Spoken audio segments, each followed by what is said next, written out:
So when we say that clauses, we said that they're used after certain verbs to express feelings, thoughts, and opinions, right?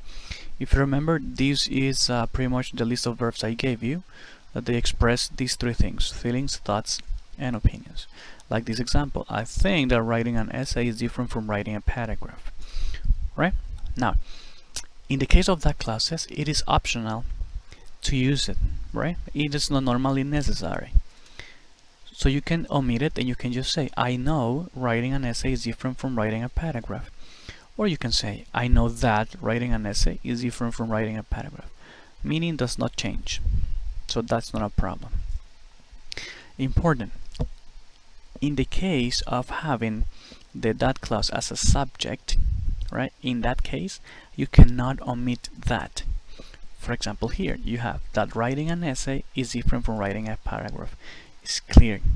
If you have the that clause at the beginning as a subject, right? You cannot omit it because writing an essay from writing an essay is clear. If you just eliminate this and then you have writing an essay is different from writing a paragraph is clear, it will probably be confusing and will probably make no sense. But if you change the position as an object, not a problem. So again, as a subject, you cannot eliminate it. You can just leave it like this. Here is working as an object. I think what, and then you have it here. But in this case, it's working as a subject. Now there are a couple of special things about that clause, right? And we talked about this last time. The first type is just following this structure. You got the person, verb be, adjective, and the that clause. So check the colors. I'm happy that you got a good grade on the test. And remember that the clauses, we said, need to have a subject and a verb. So don't forget about that. If you don't have those elements, you are just in presence of a phrase. So the second one, students, person, are, verb be, excited, adjective, that the next weekend is a 3-day weekend. Right? So that will be the first type. Second type, it's just replacing the person as you have it here. You got the person, but in this case we have subject it. And if you check this is just the same structure, just by changing this, right?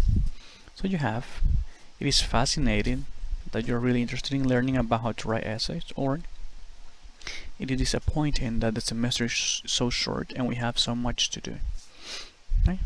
So now why do we use it? Because if you check here in the first type, we are just being very specific about who the person is.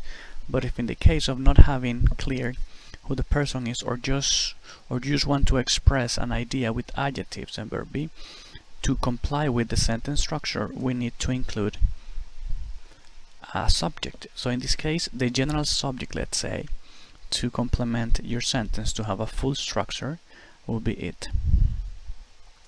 And the third type, which is very related to what I said before, it's a that clause as a subject.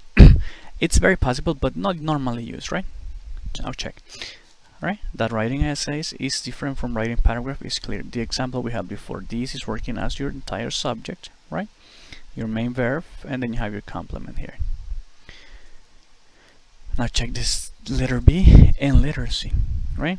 Now these are pretty much the two more normally used structures. You include the fact that writing, in this case, or it is a fact that. So you can either include these two phrases, right? These two short phrases before that clause, just to make it sound a little bit more, let's say, casual, right? But if you have it like this, or if you have it like this or like this, you are saying the exact same thing.